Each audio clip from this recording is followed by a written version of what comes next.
Assalamualaikum warahmatullahi wabarakatuh. Waalaikumsalam warahmatullahi wabarakatuh. Selamat pagi Bapak Ibu, salam sejahtera bagi kita semua. Yang terhormat Kepala SMK Negeri 1 Rosari, Bapak Suratno, Sarjana Pendidikan dan Magister Pendidikan. Yang kami hormati Bapak Sukaryono, Sarjana Pendidikan, selaku Wakil Kepala Sekolah Bidang Kehumasan. Yang kami hormati Bapak Ibu Guru dan karyawan SMK Negeri 1 Rosari.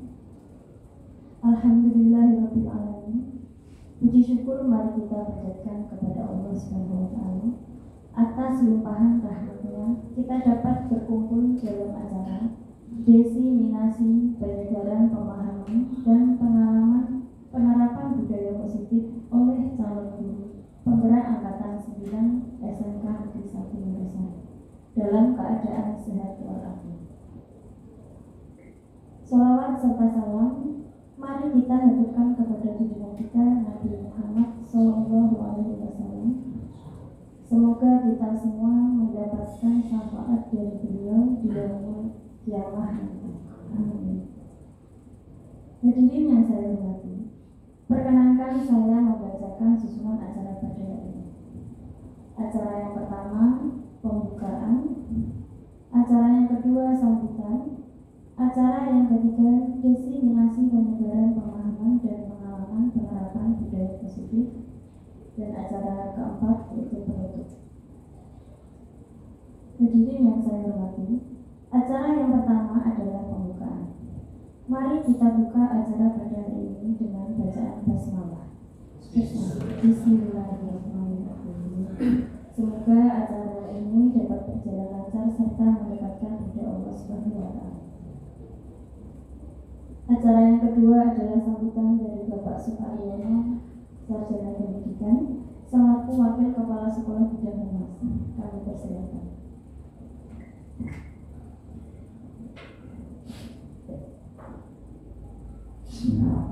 Assalamualaikum warahmatullahi wabarakatuh. Waalaikumsalam warahmatullahi wabarakatuh.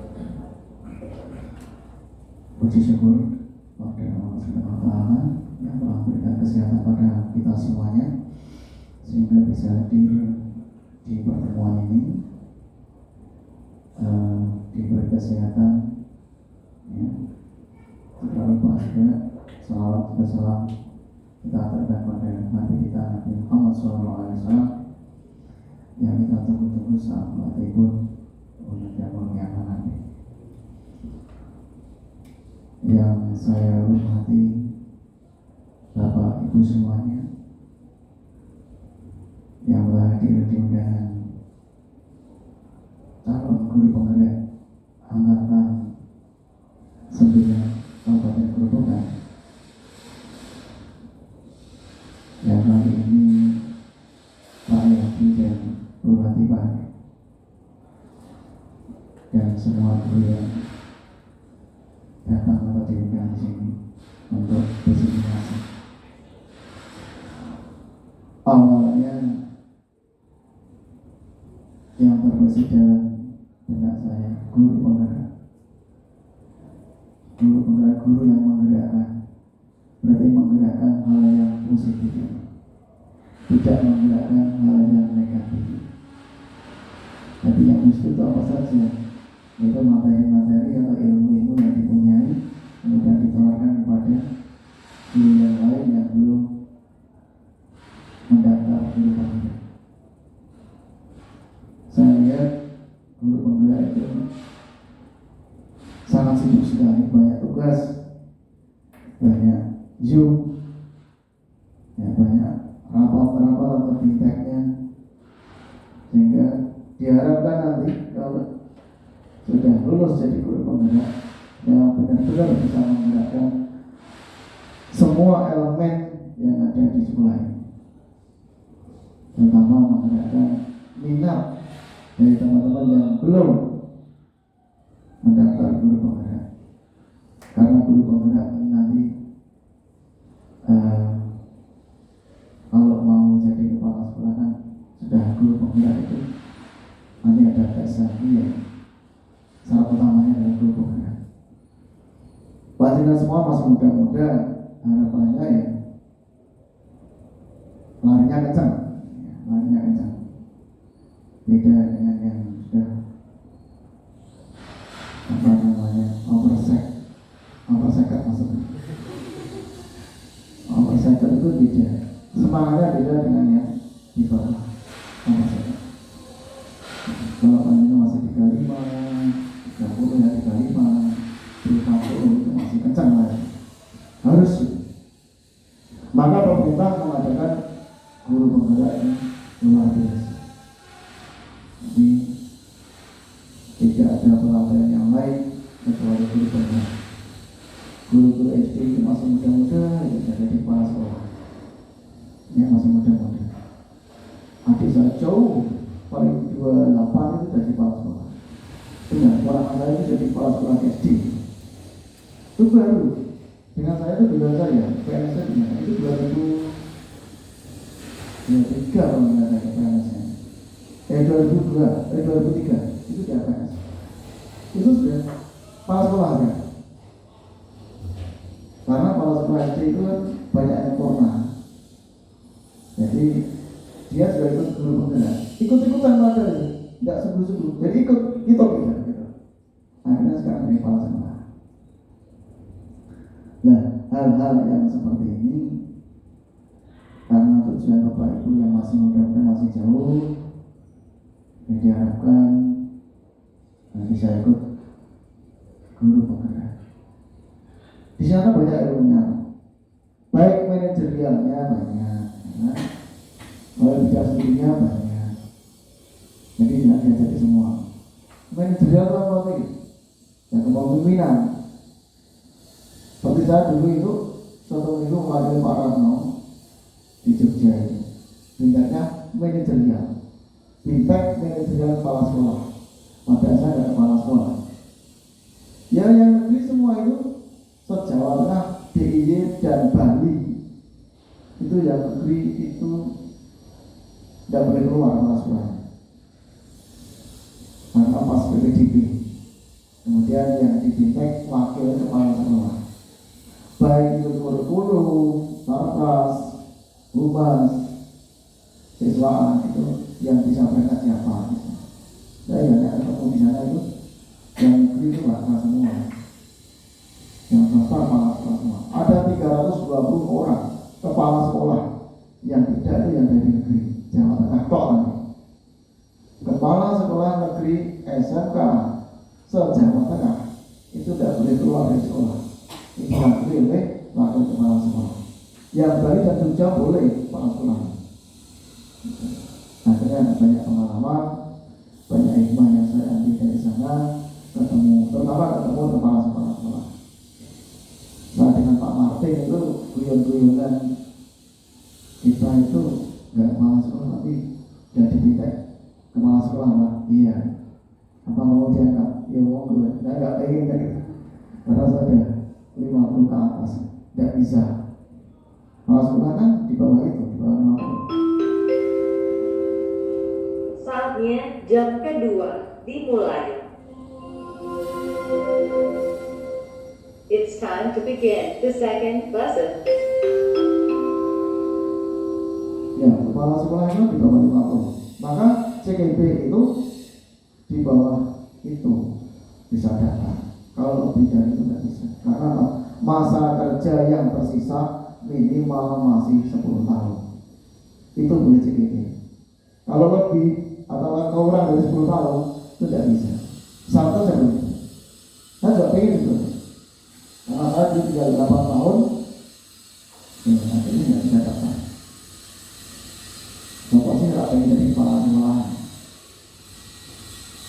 Enak lu kepala sekolah ini. Tinggal perintah, ya kan? Kita tanggung jawab ya, kepala sekolah tanggung jawab ya. Yang penting anak saya dengar, udahlah, santai. Jadi yang masing-masing muda bisa bergerak dan bisa menggerakkan ketika nanti panjenengan semua lolos jadi guru penggerak.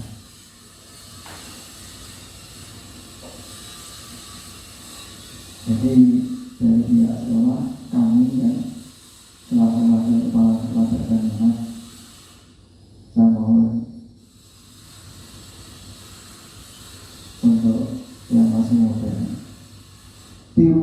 positif, jangan yang negatif.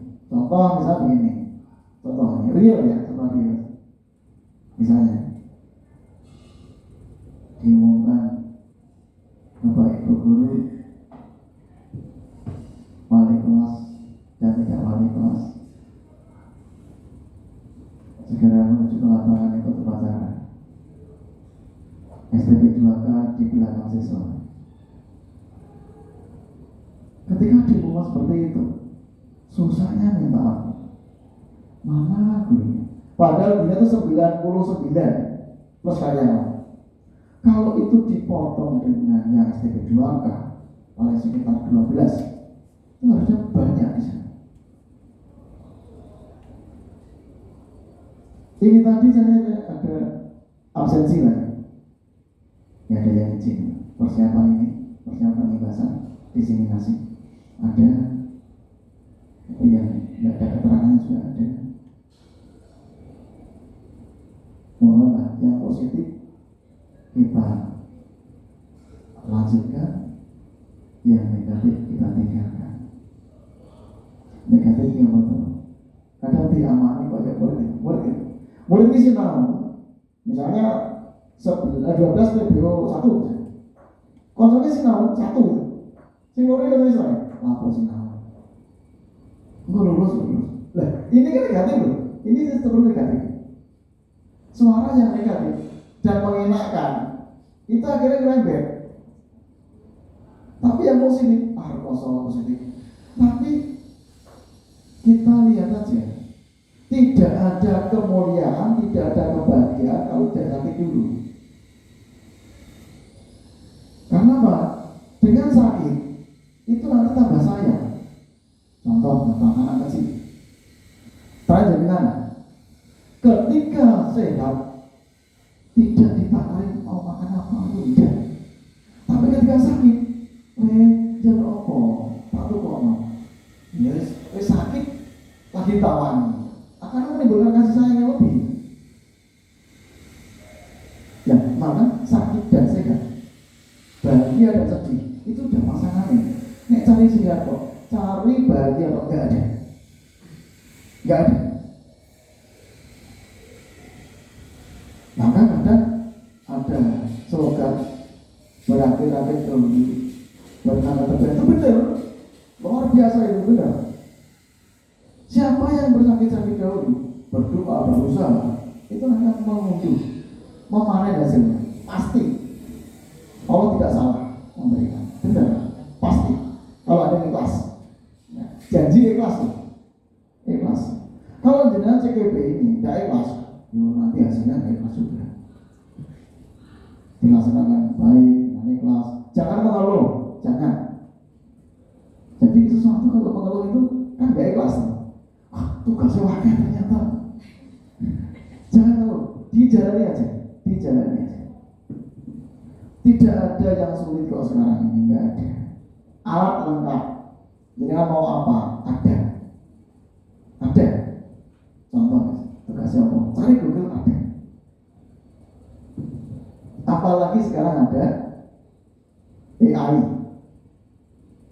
AI itu kita apa dikasih loh? Bener dikasih. Oh suruh buat proposalnya jadi kok. 1 menit itu. Kita voice saja. Tolong buatkan proposal perbaikan jalan dengan dana 500 juta. Jadi 1 menit. Itu jadi. Bener. Tinggal kaji sedikit-sedikit. Itu paling gampang sekarang. Beda zaman aku sekolah dulu itu juga tidak ada seperti itu. Sekarang paling gampang. Tinggal kita niatnya. Dengan niat kita. Dengan niatnya. Mau apa? Ada niat, lancar, bisa. Insya Allah berhasil dengan baik. Ya, sama yang lain untuk yang belum mendaftar guru pengajar segera mendaftar. Kalau ada pendaftaran segera mendaftar. Itu positif. Hal yang positif. Jangan ragu-ragu. Masih ada waktu. Masih banyak waktu panjenengan semuanya. Yang penting niat. Nanti gimana jalan itu paling gampang. Gampang gitu. Cari tugas apapun ada. Ada. Di Google aja banyak sekali. Tidak usah khawatir. Ya, tidak ada kata sulit sekarang. Wah sulit Pak, nggak ada. Oh dosennya sulit Pak, nggak ada dosen sulit. Dosen sulit itu kita selondoi aja. Selondoi tahu selondoi ya, dibawahi aja. Mesti orang itu orang Jawa ya. Orang Jawa itu matinya kan di pangku. Matinya di pangku. Coba pandangan lihat aja. Ya, ada seorang teman yang susah diatur kan. Selondoi aja, jajak ya kan, jajak kemana? Nanti minta tolong dikasih, mesti itu, nggak mungkin nggak. Orang Jawa gitu. Jadi mau saya nanya, selondoi aja, pasti akan berjalan lancar. Tapi selondoi cuma itu tidak bisa, tapi harus usahanya aja. Begitu ya. Oke, ini sudah setengah jam ya.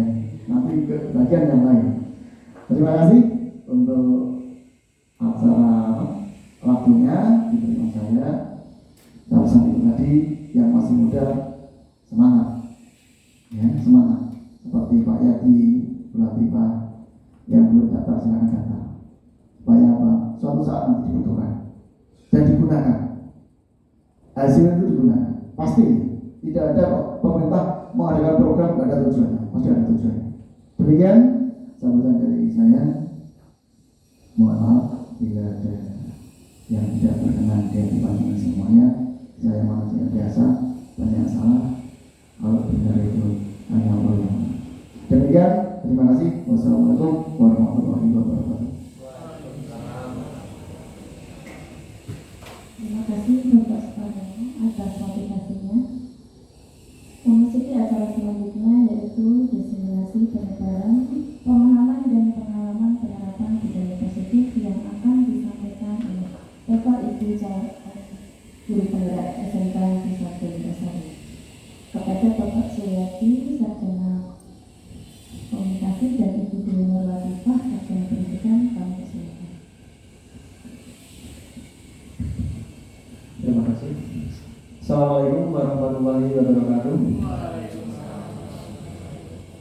Yang terhormat Bapak Kepala Sekolah SMA Negeri 1 Dasari, yang saya hormati Bapak Wakil Kepala Sekolah 13 Pak Suparyono, yang saya hormati teman-teman semua, Bapak Ibu guru yang hebat, yang sudah bersedia untuk menghadiri undangan dari kami, sudah menyempatkan waktunya. Kami ucapkan terima kasih sudah mengganggu waktu mengajar panjenengan semua ya. Terima kasih.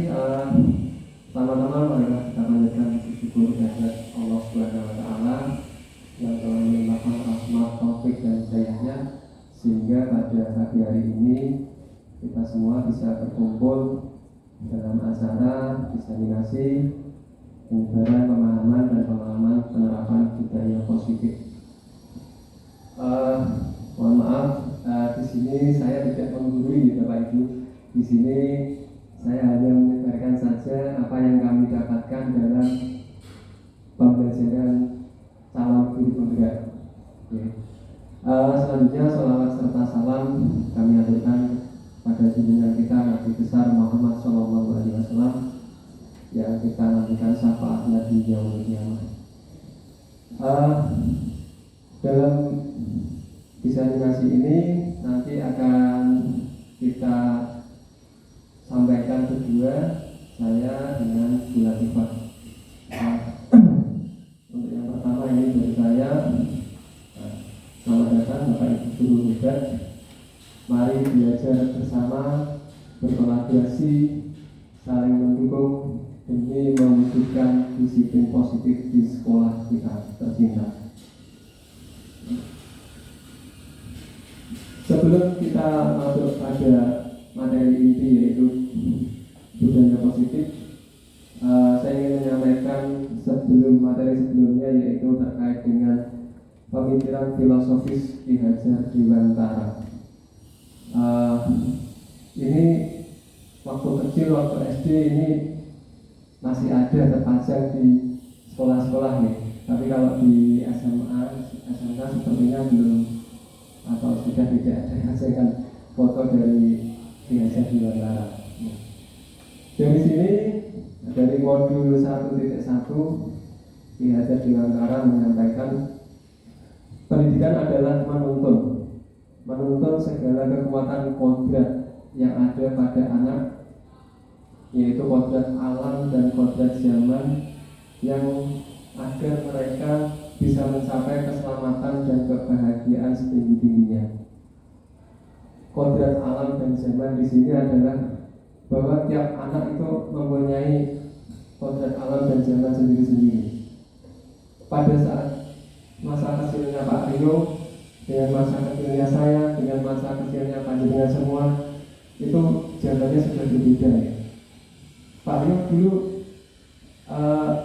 waktu SD sudah pakai buku atau masih sabar bersama guru ya? Oke. Dalam? Oh, jadi kodrat zaman pada anak itu berbeda-beda ya. Kemudian alam juga berbeda, antara siswa yang berada di pesisir atau siswa yang berada di pegunungan itu berbeda-beda kodratnya, sehingga Bapak Ibu guru diharapkan bisa menyesuaikan dari kodrat alam dan zaman pada anak-anak yang kita ajar. Jadi kita hanya bisa menuntun, mengarahkan bakat dan minat siswa.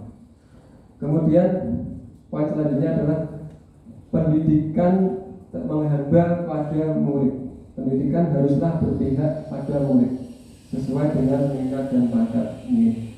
Seperti yang tadi saya sampaikan terkait kodrat alam dan zaman, kita harus berpihak pada murid memang. Jadi pendidikan yang dulu bersifat guru atau teacher center ya, teacher center, pendidikannya monoton, kita harus berubah untuk bagaimana bakat dan minat anak kita agar bisa kita hantarkan menuju kebahagiaan setinggi-tingginya. Kemudian poin selanjutnya adalah guru ibarat petani, sekolah ibarat lahan atau tanah, dan murid ibarat benih. Jadi kita diibaratkan seperti petani lainnya. Jadi bagaimana benih itu bisa tumbuh dengan baik, bisa berkembang dengan baik, meskipun benihnya sudah bagus, lahannya sudah kita rawat dengan bagus.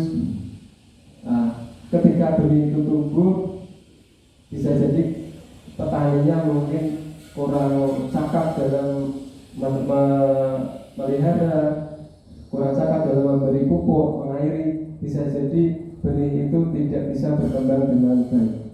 Jadi kita sebagai petani harus bisa mengetahui bakat dan minat siswa agar bisa kita hantarkan ke cita-citanya yang tinggi-tinggi. Poin selanjutnya adalah nilai dari guru penggerak. Ada 5 Bapak Ibu guru nilai dari guru penggerak.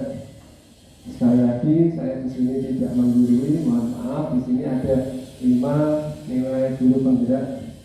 Yang pertama adalah berpihak pada murid, kemudian reflektif, mandiri, kolaboratif, dan inovatif.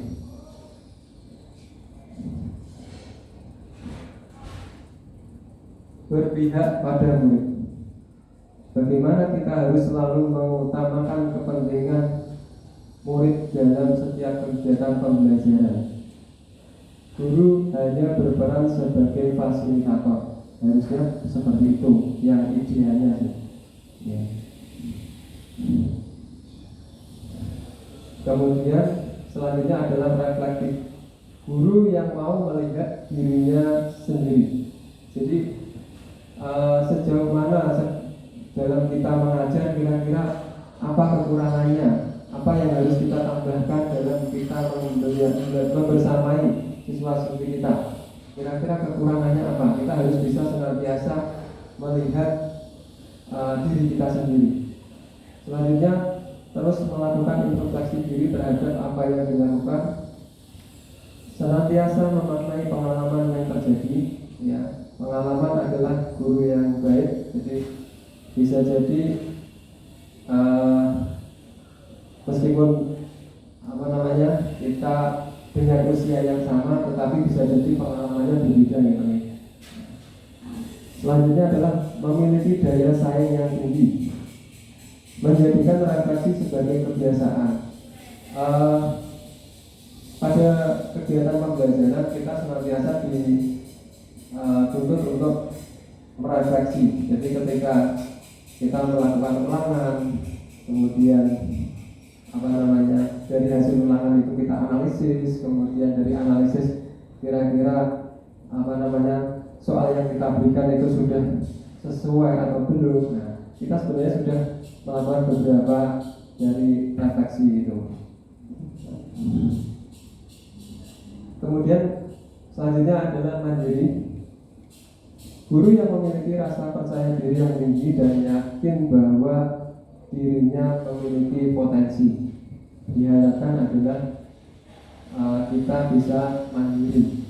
Guru yang mempunyai tanggung jawab, guru yang memiliki inisiatif terbuka dan bisa menerima pendapat dari orang lain, guru yang menghargai waktu dan siap menerima perubahan. Jadi poin mandiri ini adalah setelah kita reflektif tadi, kita cari tahu kekurangan kita, kemudian hal apa kekurangan kita bisa memperbaiki kekurangan kita dengan salah satunya adalah mengikuti diklat, mengikuti pelatihan-pelatihan sehingga bisa memperbaiki cara mengajar kita, cara kita membersamai anak-anak ya. Jadi agar kita bisa lebih baik ke depannya. Kemudian selanjutnya adalah kolaboratif. Diharapkan kita semua bisa kolaboratif, melakukan kerjasama, berkomunikasi, saling ketergantungan yang positif terhadap seluruh pihak untuk saling percaya dan menghargai. Jadi kita sebagai guru juga dituntut agar bisa kolaboratif. Kalau di produktif mungkin sudah terbiasa ya, kolaborasi dengan teman-teman satu jurusan. Jadi misalkan materinya antara guru A dan guru B itu biasanya saling terkait. Kemudian poin apa yang sudah disampaikan ditambahkan di guru A dan guru B. Jadi ketika kita di guru produktif semestinya sudah melakukan kolaboratif. Jadi sudah hampir terbiasa dengan kolaboratif dengan Bapak Ibu guru yang lainnya. Poin selanjutnya adalah inovatif. Inovatif di sini adalah memunculkan ide atau gagasan segar tepat guna. Jadi ketika tahun 2020 kita dihadapkan pada pandemi, kita dituntut untuk tetap bisa menyampaikan pembelajaran kepada putra-putri siswa-siswi kita. Bagaimana kita bisa tetap menyampaikan dengan kondisi pandemi? Akhirnya dari sekolah juga memberikan solusi dengan pembelajaran daring. Jadi hal seperti itu yang harus kita lakukan ketika kita harus dituntut untuk bisa inovatif, bisa mengatasi masalah ketika ada kendala-kendala. Kemudian pantang menyerah. Jadi inovatif itu bisa memunculkan ide-ide, gagasan-gagasan segar dan pantang menyerah. Dari tadi nilai guru penggerak, kemudian di sini adalah peran guru penggerak. Ada 5 juga peran dari guru penggerak. Salah satunya adalah pemimpin pembelajaran. Seperti apa yang disampaikan Bapak Wakil Kepala Sekolah Bidang Humas tadi, bahwa kita poinnya adalah bisa menjadi teladan untuk siswa-siswi kita. Tadi disampaikan oleh Bapak Wakil Kepala Sekolah bahwa terkait pelaksanaan upacara, bahwa siswa akan mencontoh Bapak Ibu gurunya ya. Jadi ketika pelaksanaan upacara, Bapak Ibu gurunya juga mungkin masih belum siap akhirnya merembet kepada siswa-siswi kita yang persiapannya juga agak lama. Itu terkait dengan pemimpin pelajaran, bahwa kita adalah sebagai teladan bagi putra-putri kita. Kemudian sebagai coach bagi guru lain, diharapkan dari Bapak Ibu guru penggerak nanti ketika sudah lulus bisa menjadi pelatih atau bagi guru lain. Jadi bisa memberikan ilmu-ilmu yang sudah diberikan atau yang sudah diterima ketika melakukan pelatihan bisa disampaikan kepada Bapak Ibu guru yang lain. Kemudian poin yang ketiga adalah mendorong kolaborasi. Tentunya kolaborasi ini harus tetap dilakukan. Kalau dalam lingkup sekolah, kolaborasi bisa dilakukan oleh semua pihak, dari kepala sekolah, dari guru, dari komite. Karena kita di SMK ada juga dengan studi dunia usaha dan dunia industri untuk bisa mencapai tujuan dari sekolah tersebut. Kemudian poin keempat adalah mewujudkan kepemimpinan murid. Mungkin dari kita semua sudah sering melakukan mewujudkan kepemimpinan murid. Salah satunya mungkin meminta siswa untuk memimpin doa bergantian, kemudian meminta siswa untuk berkelompok, memimpin kelompoknya masing-masing. Nah, itu salah satu mewujudkan kepemimpinan murid. Kemudian poin kelima adalah menggerakkan komunitas praktisi. Ya, menggerakkan komunitas praktisi tentunya ke arah yang lebih baik. Nah, di sini poin utamanya dalam diseminasi kita pada pagi hari ini,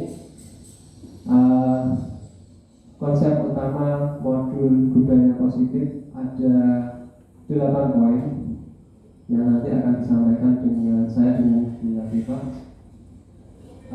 Ada perubahan paradigma belajar, disiplin positif, nilai-nilai kebajikan, kebutuhan dasar manusia, motivasi perilaku manusia, posisi kontrol guru, keyakinan kelas, dan segitiga institusi. Pertanyaannya, apakah itu budaya positif? Budaya positif merupakan nilai-nilai keyakinan dan kebiasaan sekolah yang berpihak pada murid dan dapat berkembang menjadi pribadi yang kritis, berhormat, dan bertanggung jawab. Kira-kira apakah budaya positif ini sudah diterapkan di sekolah? Kira-kira apakah sudah diterapkan di sekolah? Saya kira sudah ya. Jadi dari beberapa pembiasaan, salah satunya ketika pagi hari ada Bapak Ibu SPP 2K berdiri di depan dengan menyambut putra putrinya, memberikan senyum, salam, sapa. Kemudian setelah itu ketika masuk sekolah, masuk di dalam kelas, jam 7 kita ada kebiasaan yaitu menyanyikan lagu Indonesia Raya dan dilanjutkan berdoa. Itu juga salah satu budaya positif yang ada di sekolah kita. Kemudian juga melaksanakan sholat berjamaah ketika sholat zuhur dan sholat asar. Beberapa budaya positif sebenarnya sudah kita lakukan, Bapak Ibu, sudah kita lakukan.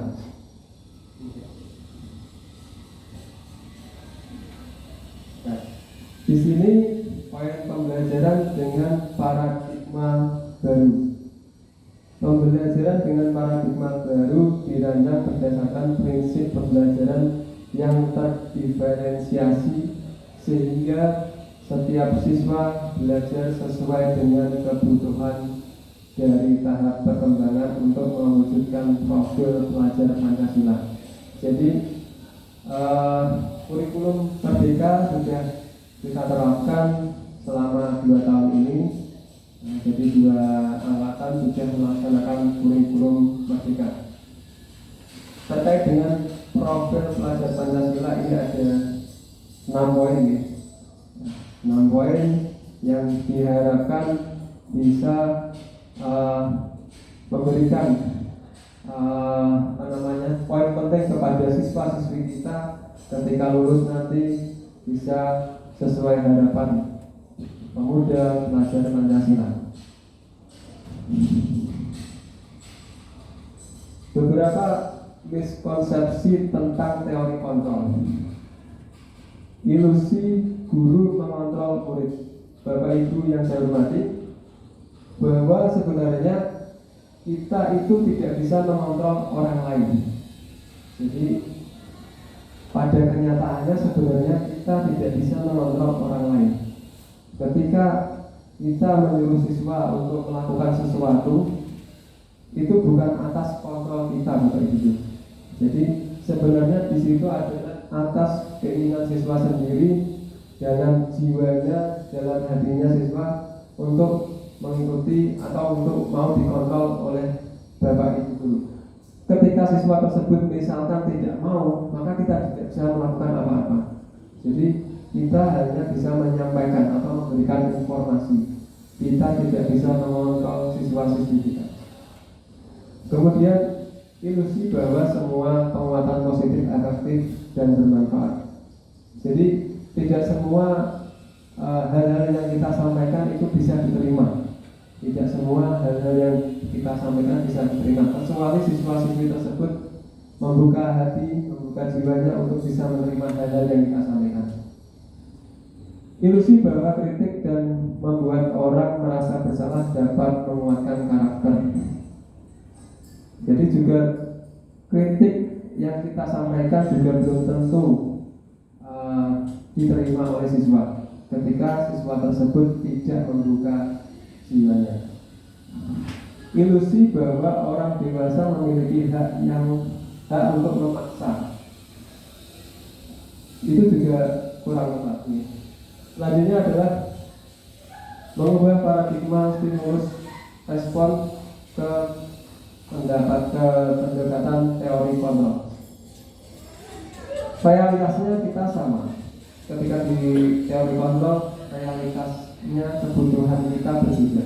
Kebutuhan antara murid satu dan murid yang lainnya berbeda, Bapak Ibu.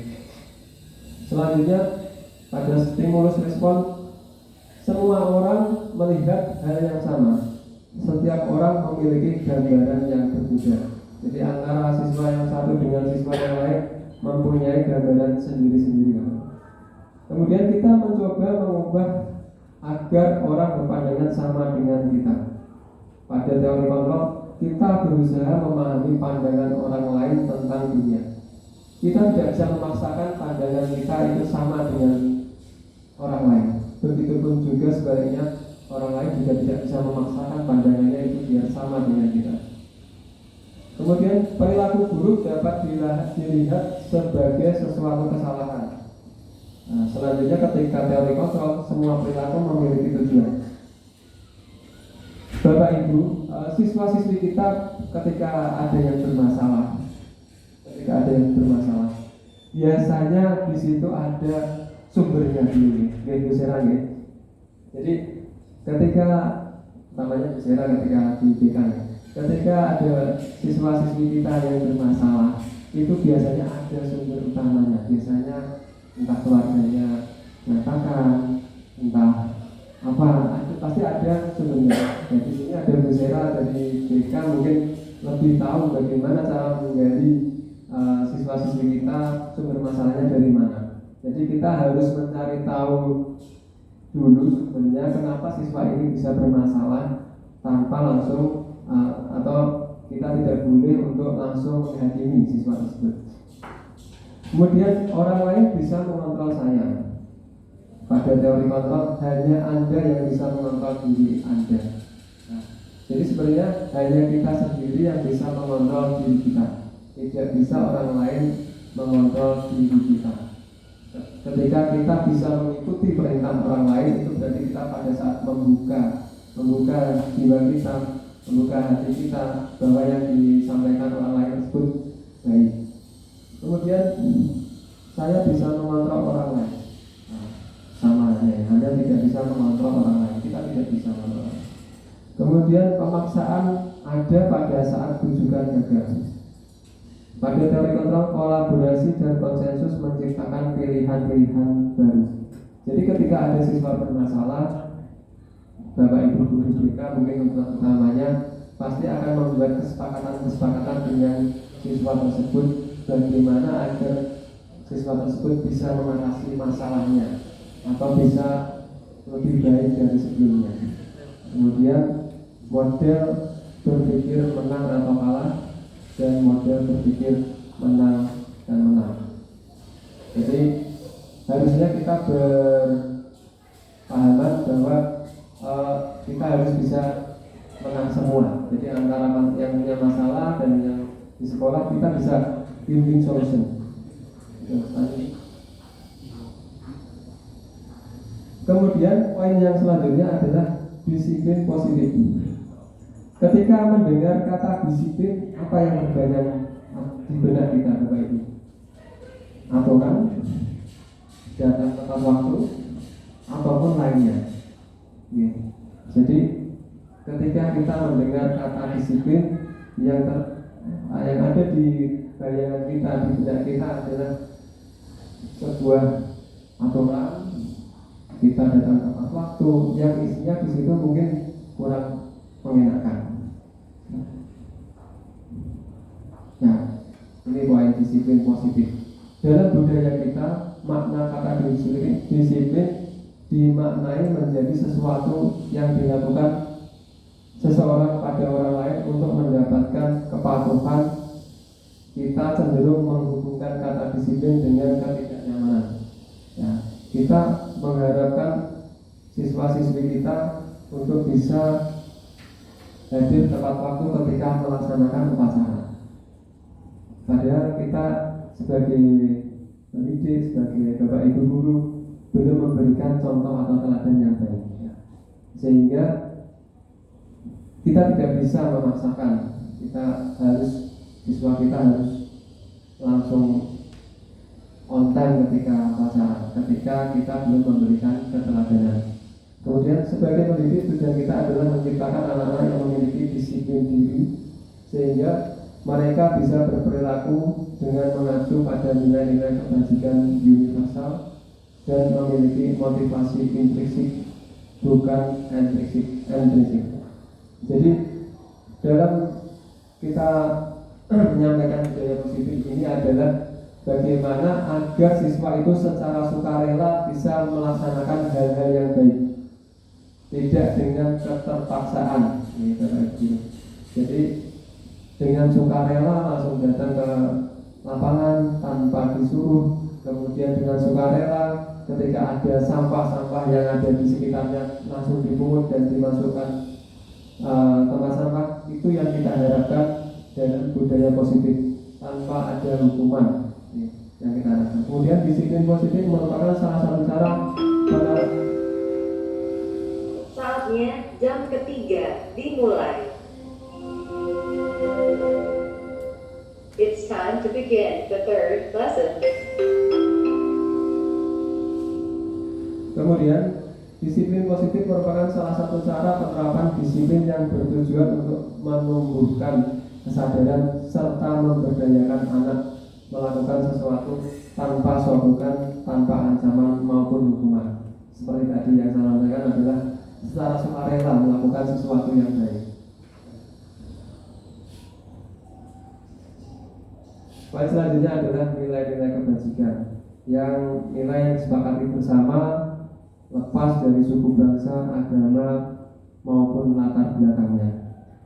Ketika kita sudah menerapkan kurikulum merdeka, di situ ada profil pelajar Pancasila, beriman dan bertakwa kepada Tuhan Yang Maha Esa dan berakhlak mulia, berkebinekaan global, gotong royong, mandiri, kreatif dan bernalar kritis.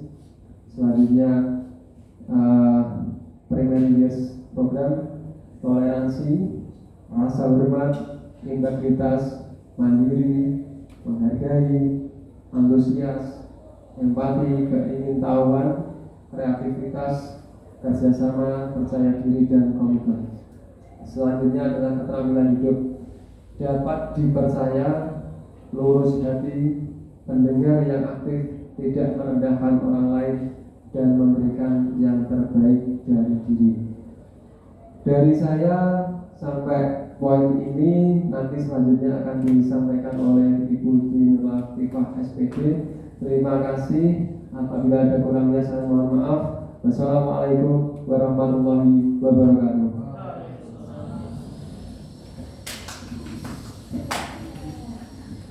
Terima kasih Pak Edi. Selanjutnya kita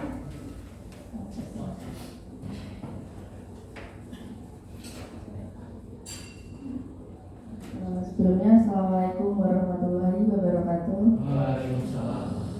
Masih semangat juga Pak Ibu? Iya. Terima kasih atas waktu yang telah diberikan kepada saya. Ini sesi selanjutnya saya melanjutkan materi yang telah disampaikan Pak Edi.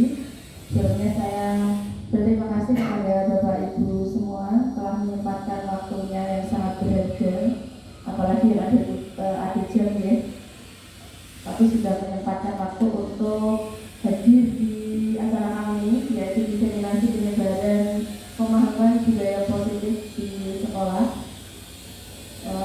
Hari ini kita belajar bersama Bapak Ibu. Kami berdua tidak sedang menggurui atau bagaimana, kita hanya menyebarkan saja, kita sharing bersama, kita berdiskusi bagaimana kita bisa membentuk atau menjalankan budaya positif di sekolah kita. Baik, untuk materi selanjutnya adalah kebutuhan dasar manusia. Sebelumnya saya ingin mengulas tadi materi tentang paradigma belajar dengan paradigma baru. Jadi untuk saat ini kita sudah belajar menggunakan paradigma baru yang benar-benar dirancang untuk siswa kita, yaitu dengan pembelajaran yang berdiferensiasi. Ketika saya mengatakan berdiferensiasi, apa yang ada di benak Bapak Ibu semua? Iya, keanekaragaman. Lalu dari kata different ya, berbeda. Nah, selama ini kita melakukan pembelajaran itu masih secara klasikal ya, kita menganggap anak itu sama. Ya, sama. Intinya anak harus bisa mengikuti saya, mengikuti guru. Kalau nggak bisa kita marah. Seperti itu. Nah, padahal setiap anak memiliki, tadi yang sudah disampaikan, kodrat alam dan kodrat zaman masing-masing. Kita tidak bisa memaksakan hal itu Bapak Ibu. Jadi tugas kita itu untuk bagaimana kita mencari, kita menganalisis kebutuhan dasar anak itu. Misalkan dia sukanya itu butuhnya itu belajar yang memakai media pembelajaran yang lucu-lucu atau hanya diterangkan saja, itu berbeda perlakuannya. Nah, itulah tujuan pembelajaran yang berdiferensiasi untuk mewujudkan profil pelajar Pancasila.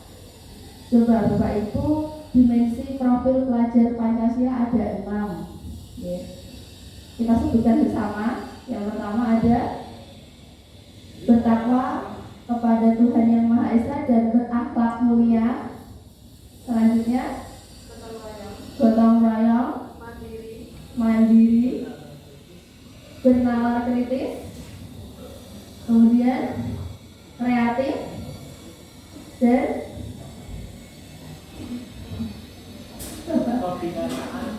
berkebinekaan global ya. Berarti Bapak Ibu sudah menerapkan di pembelajaran ya.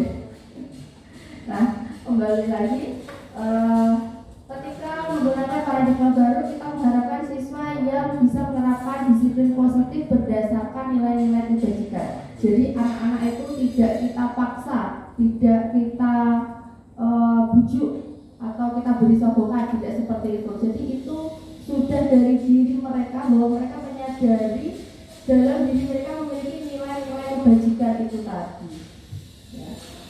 Nah, selanjutnya adalah kebutuhan dasar manusia. Kebutuhan dasar manusia adalah segala sesuatu yang kita lakukan untuk mendapatkan apa yang kita inginkan. Pasti sebagai manusia itu kita pengen mendapatkan sesuatu. Ketika kita ingin mendapatkan sesuatu, nah kita pasti akan melakukan apapun itu caranya.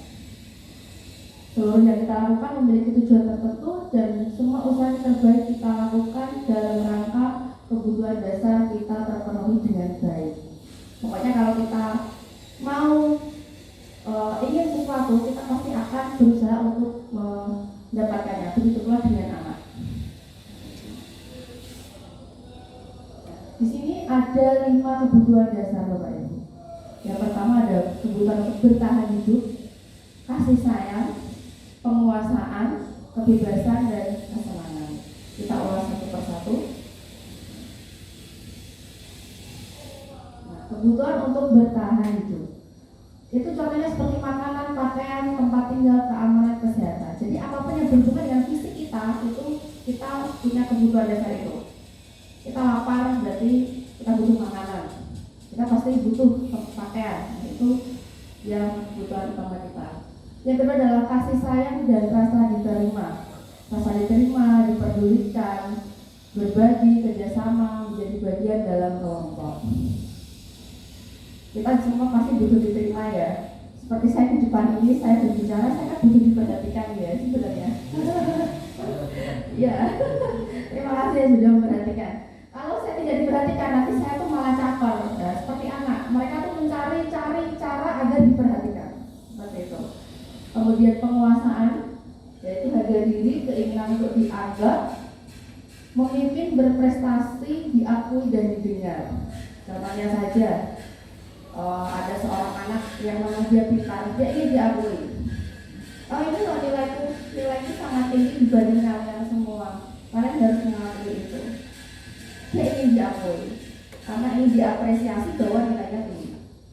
Kemudian selanjutnya ada kebebasan. Mandiri, memiliki pilihan, mencoba hal baru, maupun mengendalikan arah dirinya.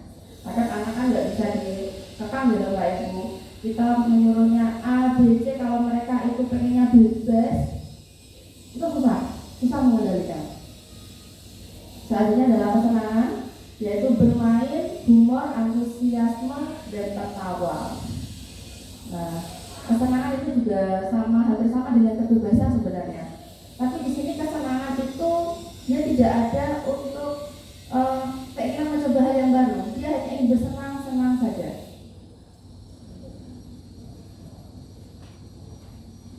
Nah, kebutuhan dasar tadi inilah yang mendasari adanya motivasi perilaku manusia. Motivasi merupakan dorongan yang timbul pada diri seseorang secara sadar atau tidak sadar untuk melakukan suatu tindakan dengan tujuan tertentu. Jadi sadar atau tidak sadar, poinnya di sini. Ada tiga motivasi yang bisa mempengaruhi perilaku manusia. Yang pertama adalah menghindari ketidaknyamanan dan hukuman. Biasanya murid ini melakukan disiplin diri karena dia takut dihukum. Pasti kan, tujuan kita mendisiplinkan anak, kadang kan ingin anak ini pokoknya kamu harus patuh dengan hukuman, harus patuh dengan aturan ini. Anak kan merasa tertekan, anak tidak akan merasa nyaman. Sebenarnya anak itu takut, anak itu mengikuti peraturan itu bukan dari motivasi diri, tetapi dari motivasi ekstrinsiknya itu tadi, karena dibayang-bayangi rasa takut itu. Kemudian mendapatkan imbalan atau penghargaan dari orang lain. Nah, melakukan disiplin karena ingin mendapatkan imbalan. Ini juga merupakan motivasi ekstrinsik. Oh iya, kalau saya rajin, kalau saya ikuti peraturan, nanti saya dapat reward nih dari guru. Nah, itu jangan seperti itu Bapak Ibu. Ternyata setelah saya pelajari, penghargaan itu juga ada sisi negatifnya. Tidak selalu positif. Kita kan selalu mikirnya, oh kalau ada siswa pintar kita kasih kita traktir makan atau kita berikan apa seperti itu. Kita anggap itu adalah hal yang positif. Ternyata itu menimbulkan efek negatif juga. Selanjutnya adalah menghargai nilai-nilai kebajikan diri sendiri. Murid melakukan disiplin diri karena dia sadar akan nilai kebajikan dirinya. Nah, ini motivasi intrinsik. PR kita sebagai guru adalah ini, menumbuhkan motivasi intrinsik dari siswa. Bagaimana siswa itu sadar melakukan disiplin itu berdasarkan dari dirinya sendiri. Dari disiplin positif yang sudah dijelaskan Pak Edi tadi, bahwa ini adalah suatu cara untuk memberdayakan anak. Bagaimana dia mau melakukan disiplin karena dia sadar akan nilai-nilai kebajikan yang ada pada dirinya, bukan karena paksaan, sogokan, atau ancaman atau hukuman. Berbicara mengenai disiplin, kita pasti mengenal yang namanya hukuman, konsekuensi. Nah, ini untuk istilah baru itu restitusi, Bapak Ibu. Kita pasti semua pernah menerapkan ya di belajaran kita, atau Bapak Ibu yang tergabung dalam STP sudah tidak asing dengan kata-kata hukuman, kemudian konsekuensi. Pokoknya kamu nggak pakai sepatu tentang hukum lah, itu pasti. Kita bedakan dulu di sini. Untuk hukuman itu tidak terencana atau tiba-tiba, spontan. Kalau hukuman biasanya spontan ya. Caranya nggak garap tugas, takon lari lapangan 10 kali, spontan tanpa ada kesepakatan. Kemudian murid tidak tahu apa yang akan terjadi atau tidak dilibatkan. Bersifat satu arah karena yang menentukan hukuman adalah guru. Kemudian berupa hukuman fisik atau psikis. Betul atau tidak? Ya. Kemudian konsekuensi. Nah, kalau konsekuensi ini lebih mending terencana atau disepakati sesuai peraturan. Jadi anak memang dilibatkan. Kalau saya berbuat seperti ini, maka konsekuensinya seperti ini. Kemudian tapi murid merasa tetap tidak nyaman. Kemudian sikap guru selalu memonitor murid. Contohnya begitu Bapak Ibu. Misalkan ada anak yang menumpahkan air di buku temannya, kemudian sampai beredar ke bawah. Nah, kalau kita melihat hal itu, apa yang akan kita ucapkan? Bersihkan. Ayo cepat bersihkan. Nah, anak kan merasa tidak nyaman. Padahal dia itu punya inisiatif sendiri, mungkin oh iya belum saya membersihkan, saya mau minta maaf dulu sama yang tak tumpahin tadi.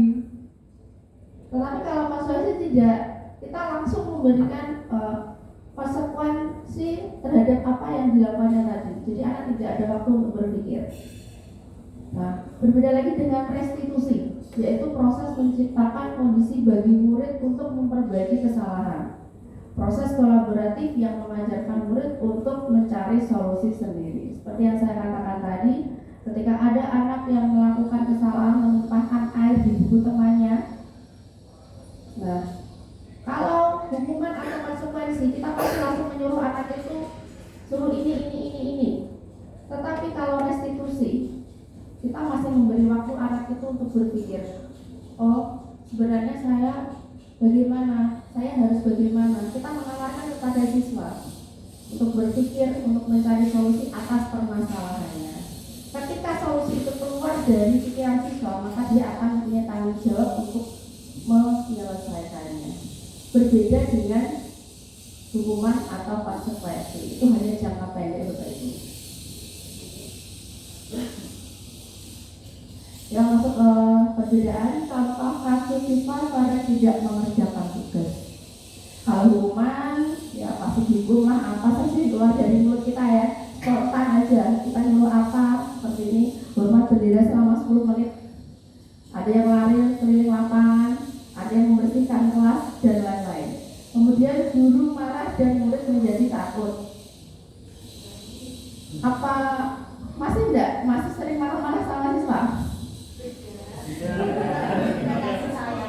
Ada saya pun juga, saya tidak memungkiri, saya sering marah ya sama siswa. Rasanya tuh kayak kayak sebel aja kalau mereka itu tidak melaksanakan apa yang kita perintahkan seperti itu. Kemudian untuk konsekuensi, guru memberikan konsekuensi untuk mengerjakan tugasnya saat istirahat atau dikerjakan sebanyak 3 kali lipat. Nah, ini ada. Ini juga sebenarnya kejam, tapi tidak sekejam hukuman. Agak diperhalus saja ya ini. Kemudian guru tegas dan siswa menghormati peraturan. Selanjutnya restitusi. kelas atau dirinya dan membantu siswa menyelesaikan masalahnya. Guru terbuka dan siswa menghormati dirinya dan orang lain. Ketika anak melakukan salah ini tadi, kita tanyakan dulu keyakinan, apakah tindakan kamu itu sesuai dengan keyakinan kelas kita? Nah, jika tidak sesuai, apa keyakinan kelas kita yang sudah kamu langgar? Setelah itu kita tanyakan, apa yang bisa kamu lakukan untuk memperbaiki hal ini? Jadi kita tawarkan pada siswa. Nanti solusi itu akan muncul dari siswa, bukan dari kita. Karena yang bisa mengontrol tadi, menurut teori kontrol, mengontrol diri adalah diri sendiri. Guru tidak bisa mengontrol siswa.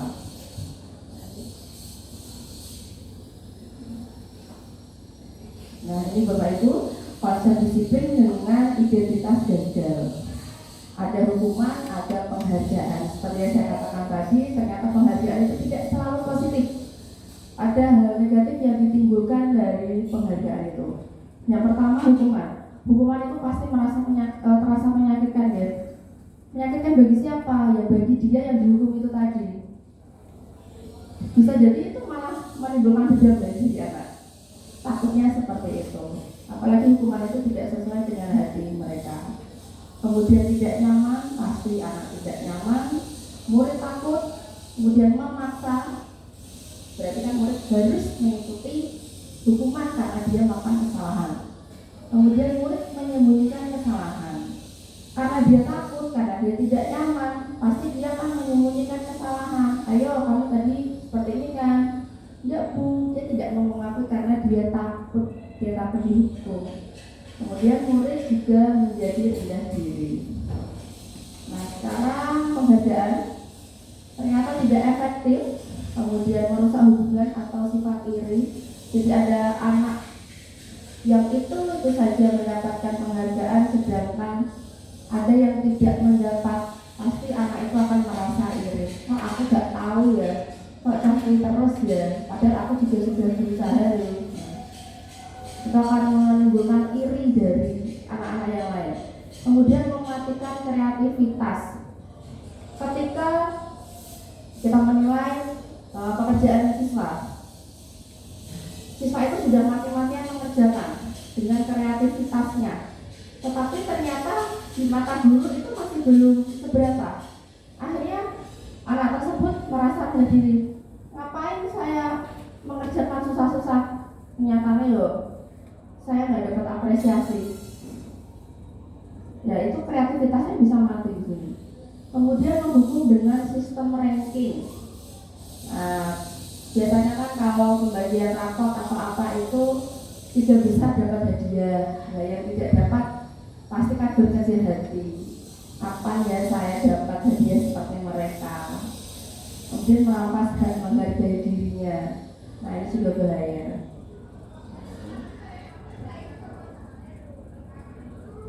Berbeda lagi dengan konsep disiplin dengan identitas sukses. Nah, kalau tadi kita bicara dengan tentang hukuman dan penghargaan, sekarang identitas sukses di indikator ini adalah konsekuensi dan restitusi. Tetapi konsekuensi yang kita rasa sudah baik ternyata hanya penguatan jangka pendek.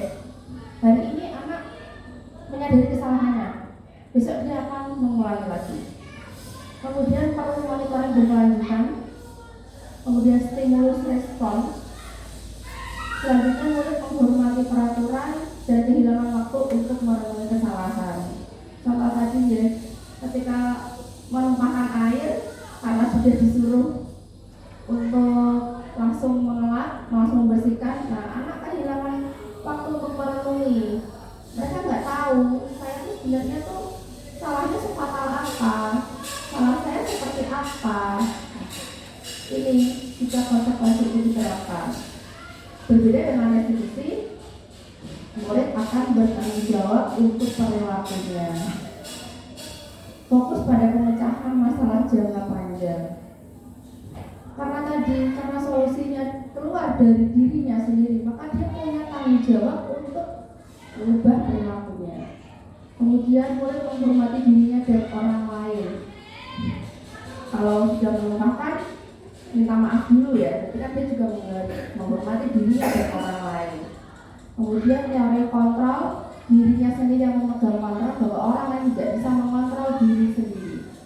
Yang bisa mengontrol hanyalah diri sendiri, bukan orang lain.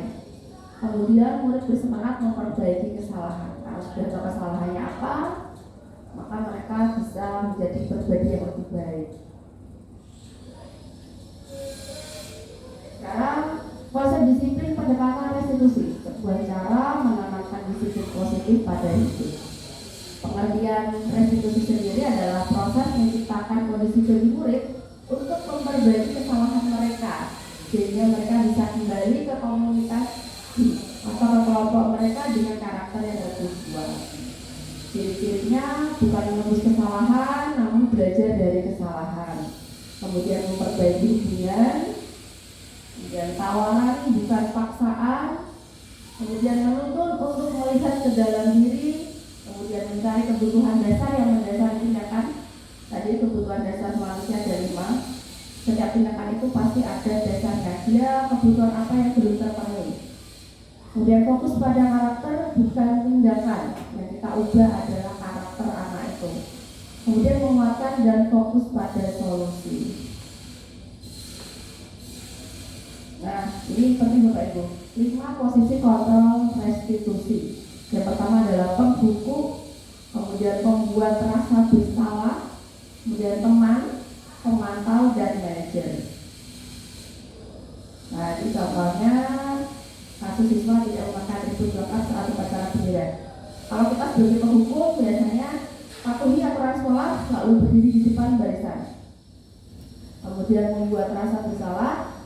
Berapa kali Bu Guru harus memberitahu kamu, Bu Guru kecewa sama kamu.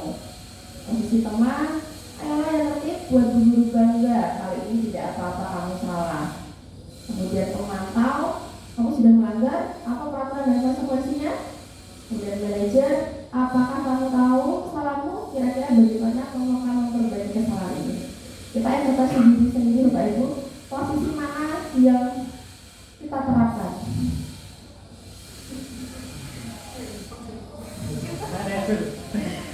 Ayo, benar, manajer. Coba kita introspeksi diri. Mungkin Pak Arya ada di posisi mana, Pak? Satu, Pak. Satu. Jujur saja ya, ini tidak apa-apa. Kalau saya seringnya penghukum. Ya, misalkan ada siswa tidak memakai atribut lengkap saat upacara. Posisi Pak Arya itu biasanya apa di mana, Pak? Penghukum ya Pak ya? Iya, pasti kita langsung menghukum anak tersebut ya. Iya, saya juga Pak. Itu karena alasannya apa? Kalau itu diberitahu dulu kan? Jadi dia sudah tahu harusnya. Ya, kalau aturan. Coba Pak Wahyu. Jujur Pak ya, posisi mana Pak? Manajer. Berarti sudah menerapkan restitusi ya Pak ya? Posisi manajer. Nah, ini hebat sekali Pak Wahyu. Iya, luar biasa. Kalau Pak Teguh mungkin di posisi apa Pak? Kalau saya pelanggar aja, penghukum gitu ya. Penghukum ya, hampir semuanya penghukum. Adakah yang membuat rasa bersalah? Ada tergantung situasinya. Nah, inilah kebanyakan dari kita itu ada di posisi penghukum. Saya juga mengakui saya juga sering menghukum ya. Ternyata itu kurang efektif untuk menyelesaikan masalah anak. Kalau kita menghukum, dan tadi anak adanya takut tidak nyaman, kemudian merasa terpaksa dan lain-lain.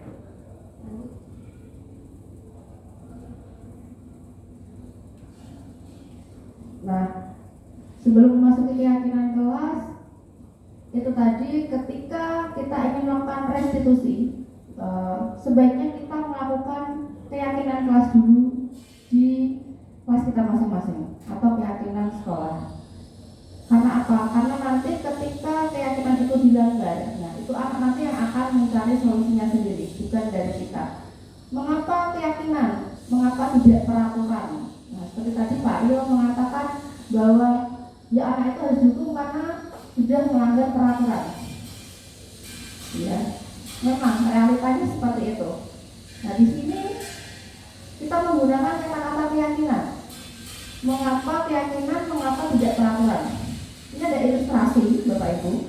Mengapa kita memiliki peraturan tentang penggunaan helm pada saat mengendarai kendaraan roda 2 atau motor? Yang kedua, mengapa kita memiliki peraturan tentang penggunaan masker dan mencuci tangan setiap saat? Coba Bapak Ibu bayangkan, ketika tidak ada peraturan menggunakan helm, apakah kita menggunakan helm ketika berkendara? Tidak, karena tidak ada aturan.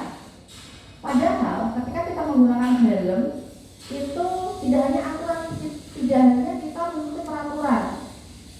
Poin pentingnya adalah keselamatan, betul sekali, keamanan, keselamatan kita dalam berkendara. Ketika tidak ada peraturan, pasti tidak ada yang menggunakan helm. Kemudian ketika tidak ada peraturan cuci tangan, pasti orang-orang tidak akan cuci tangan. Padahal manfaat yang kita dapat dari cuci tangan adalah dari sisi kesehatan ya. Virus tidak mudah menyebar, kita tidak mudah terkena penyakit.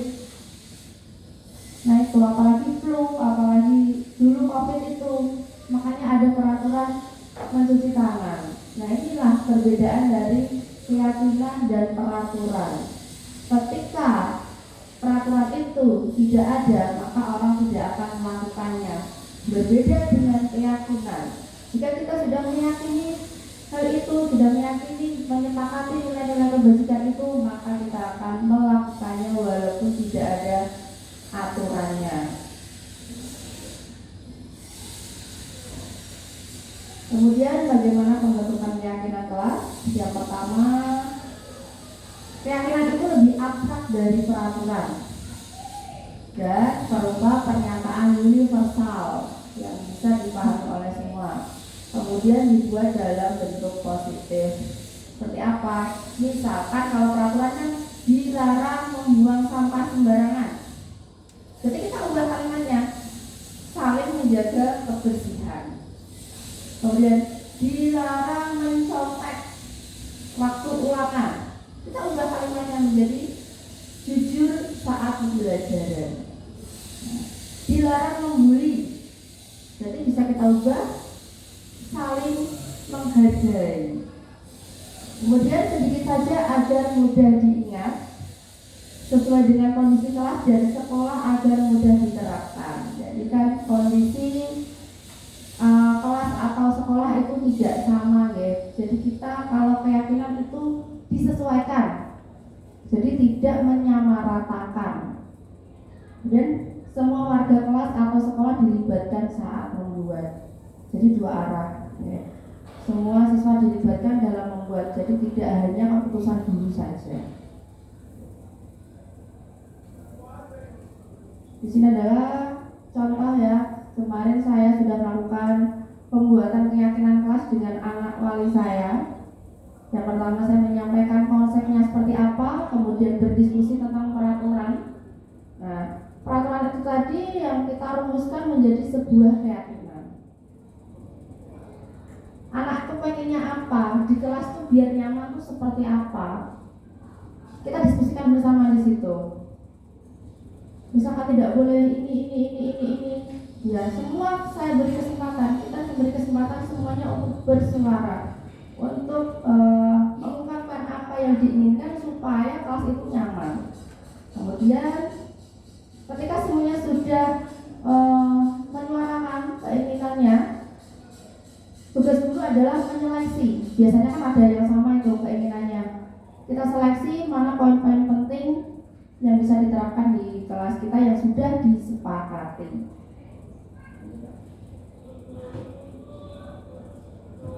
Ini contoh, ketika sudah terbentuk keyakinan kelas, maka kita buat sebuah poster. Kemarin saya mendapatkan 8 untuk keyakinan kelas. Jadi disiplin waktu, belajar dengan antusias, semangat dan percaya diri, kemudian saling menjaga kebersihan, saling menghormati sesama, saling membantu dan bekerja sama, kemudian menghargai guru atau teman yang sedang berbicara, selalu menerapkan 5S, senyum, sapa, salam, sopan, santun, kemudian gemar membaca dan menulis sebagai budaya literasi. Kalau sudah disepakati kan enak Bapak Ibu. Nanti kalau anak melanggar kan kita tinggal tanyakan, nah kemarin keyakinan kelasnya bagaimana? Tindakan kamu sudah sesuai belum dengan keyakinan kelas yang kita buat? Nah, anak nanti pasti akan ingatnya ke sana. Anak bisa, oh iya ternyata apa yang saya lakukan itu tidak sesuai dengan keyakinan kelas yang sudah kita sepakati. Memasuki materi selanjutnya segitiga restitusi. Suatu proses dialog yang dijalankan oleh guru agar dapat menghasilkan murid yang mandiri dan bertanggung jawab. Restitusi itu ada 3 langkah ya. Yang pertama adalah menstabilkan identitas. Kita semua akan melakukan hal terbaik yang bisa kita lakukan. Kita buat anak nyaman terlebih dahulu ketika anak itu berbuat salah. Kemudian validasi tindakan yang salah. Karena semua perilaku memiliki alasan. Dan yang terakhir menanyakan keyakinan. Kita semua memiliki motivasi internal yang mendasari kita melakukan hal tersebut. Untuk langkah menstabilkan identitas ini berdasarkan prinsip membuat kesalahan adalah bagian dari proses pembelajaran. Kalimat-kalimat yang bisa gunakan seperti ini Bapak Ibu. Berbuat salah itu wajar. Tidak ada manusia yang sempurna. Bapak Ibu juga pernah melakukan itu. Ibu atau bapak tidak mau mencari siapa yang salah, tapi ibu atau bapak ingin mencari solusi dari permasalahan ini. Kemudian kamu berhak merasa begitu. Selama ini kita pasti langsung menjudge siswa ya. Ayo, kamu salah toh. Kamu kemarin ini toh. Kita tidak menggunakan kalimat-kalimat yang membuat mereka nyaman untuk mengakui kesalahan mereka. Pasti orang-orang langsung ya itu tadi disudutkan anak, padahal itu kurang efektif karena kita tadi di posisi penghukum, maunya kita setuju hukum aja gitu. Selanjutnya adalah validasi tindakan yang salah. Berdasarkan prinsip setiap perilaku berupaya memenuhi suatu kebutuhan tertentu. Nah, kita tanyakan pelan-pelan, kamu pasti punya alasan mengapa melakukan itu. Nah, kemudian padahal kamu bisa melakukan yang lebih buruk dari ini ya. Kamu patut bangga karena telah melindungi sesuatu yang penting buatmu, dan kamu melakukannya karena mempertahankan sesuatu yang penting bagimu. Ketika kita mau anak mengakui kesalahannya, kita jangan menjudge dulu, kita jangan langsung menyudutkan. Saatnya jam keempat dimulai. It's time to begin the 4th lesson. Kita ajak bicara bahwa oh iya alasannya apa, kenapa kamu melakukan itu. Dan nanti pasti luluh, pasti ngaku dan mengaku semua perbuatannya. Yang terakhir adalah menanyakan keyakinan. Berdasarkan prinsip teori kontrol bahwa pada dasarnya kita termotivasi secara intrinsik. Nah, tadi kita melakukan itu dari motivasi intrinsik sendiri sebenarnya, bukan dari orang lain. Contoh kalimat yang bisa kita gunakan adalah apa keyakinan kelas kita, nilai-nilai apa yang telah disepakati bersama, kemudian seperti apa gambaran sebuah kelas yang ideal menurut kamu, kemudian kamu ingin menjadi orang yang seperti apa yang bisa kamu lakukan untuk memperbaiki kesalahan ini. Nah, itu perlu kita terapkan ke anak. Jadi nanti solusi keluar dari anak sendiri, bukan kita yang menentukan. Kita nggak usah pusing-pusing Bapak Ibu.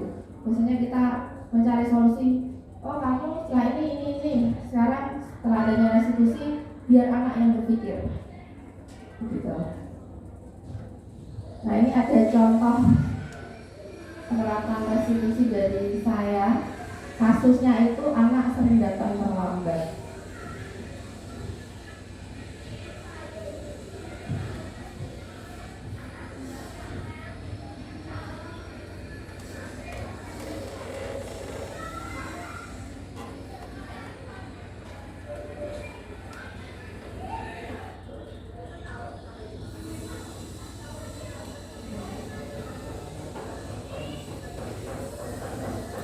Kegiatan menstabilkan identitas kita buat anak nyaman dulu.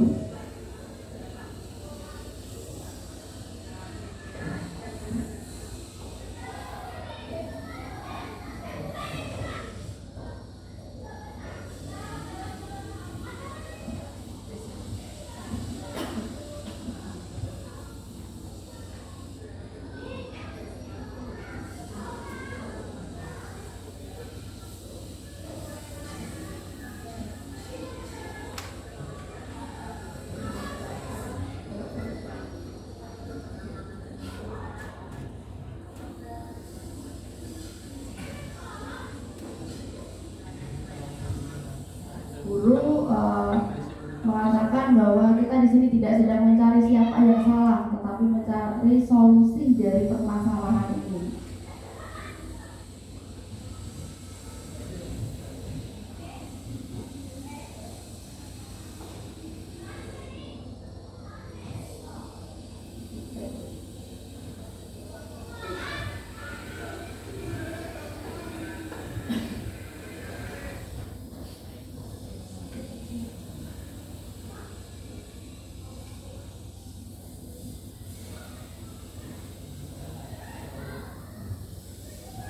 Karena gangguan sinyal ya. Ya intinya seperti itu tadi, menerapkan restitusi dengan 3 tahapan tadi, menstabilkan keyakinan bahwa saya menanyakan kenapa kok terlambat, tahu nggak saya panggil ke sini karena apa, anak kan langsung oh iya Bu saya tahu karena saya terlambat, seperti itu. Dan saya menstabilkan identitas dengan ya setiap manusia pasti pernah melakukan kesalahan, itu manusiawi. Kemudian validasi tindakan yang salah, saya mengatakan kamu pasti punya alasan mengapa melakukan itu. Nah, dia mengakui berangkat terlambat karena bangun kesiangan karena malamnya main HP terus, game terus. Nah setelah itu baru saya menanyakan apakah yang kamu lakukan itu sesuai dengan keyakinan kelas kita. Tadi kan di keyakinan kelas adalah ada disiplin waktu, masih ingat ya? Di poster tadi ada disiplin waktu. Nah keyakinan kelas itu yang telah dilanggar. Maka saya menawarkan apa yang bisa kamu lakukan untuk memperbaiki kesalahan ini. Nah, siswa mencari solusi sendiri bahwa oh setelah ini saya akan bangun lebih pagi. Jadi dari siswa sendiri gitu Pak Ibu ya, mencari solusi. Nah, itu tadi Bapak Ibu yang bisa saya sampaikan. Nah, di sini kita simpulkan dalam penerapan program disiplin positif, hendaknya guru memiliki standar kepribadian, profesional dan sosial yang baik, di mana guru mampu berefleksi pada posisi kontrolnya saat ini. Bagaimana perjalanan dirinya sebagai seorang among atau posisi manajer yang menuntut murid-murid menjadi insan yang mandiri, merdeka dan bertanggung jawab. Kesimpulannya, posisi kontrol apa Bapak Ibu yang paling baik yang bisa kita terapkan?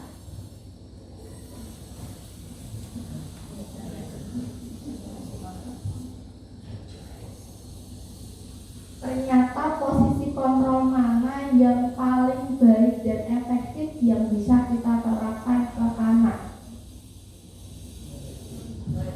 Manajer, ya. Kalau bisa manajer, ya.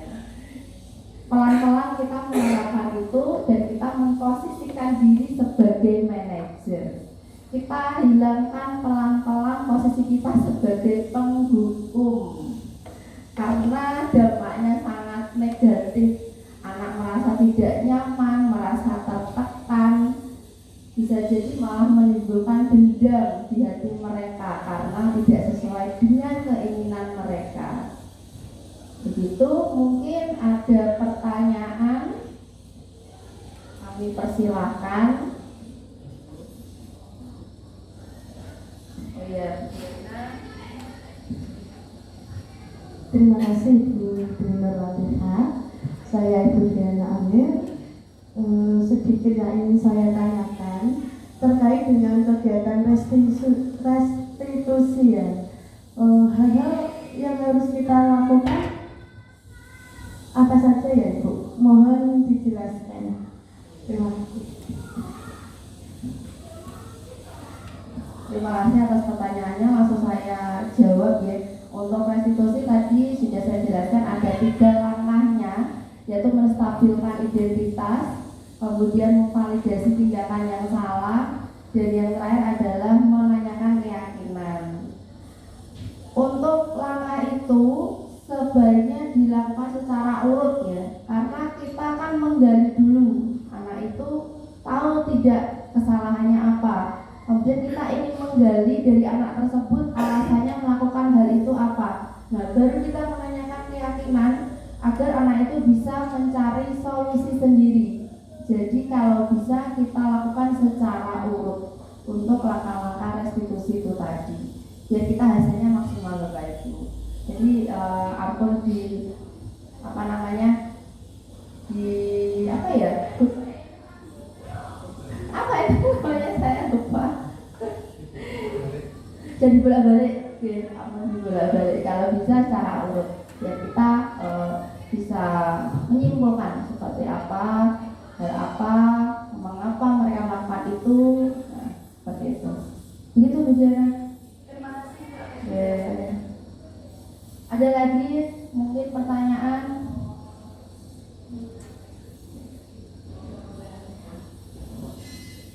Ini.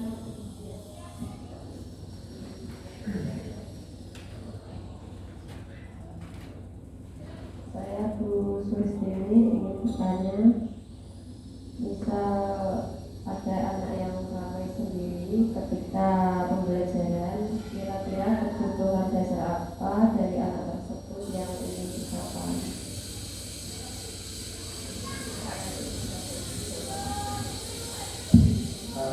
Saya bisa mencoba menjawab dari pertanyaan Budi ini bahwa bagaimana ketika ada anak ramai sendiri ya. Mungkin 5 hal kebutuhan dasar manusia adalah salah satunya adalah kasih sayang. Mungkin kemudian ada perhatian. Jadi bisa jadi anak tersebut berkeinginan atau kurang kasih sayang dari Bapak Ibu guru, ingin mendapatkan perhatian dari Bapak Ibu guru. Mungkin seperti itu.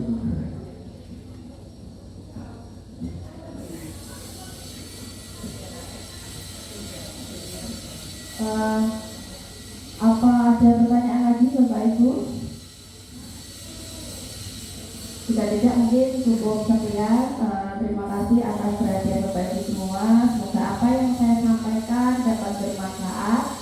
Kita belajar bersama-sama, nanti bisa kita terapkan bersama di sekolah kita untuk mewujudkan budaya positif. Akhir kata, Assalamualaikum warahmatullahi wabarakatuh.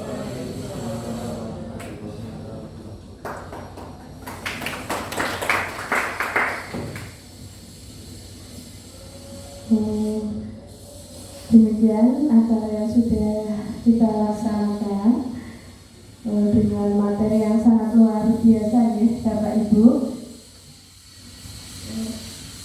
Untuk selanjutnya kita cukup sekian ya. Agar lebih bermanfaat, marilah kita tutup acara pada siang hari ini dengan bacaan hamdalah bersama. Alhamdulillahirabbil alamin. Demikianlah diseminasi penyebaran pemahaman dan pengalaman penerapan budaya positif oleh calon guru penggerak Angkatan 9 SMK Negeri 1 Wirosari. Terima kasih atas perhatian Bapak Ibu hadirin semua. Kami mohon maaf jika ada kekurangan atau kesalahan dalam acara ini. Saya tutup. Wassalamualaikum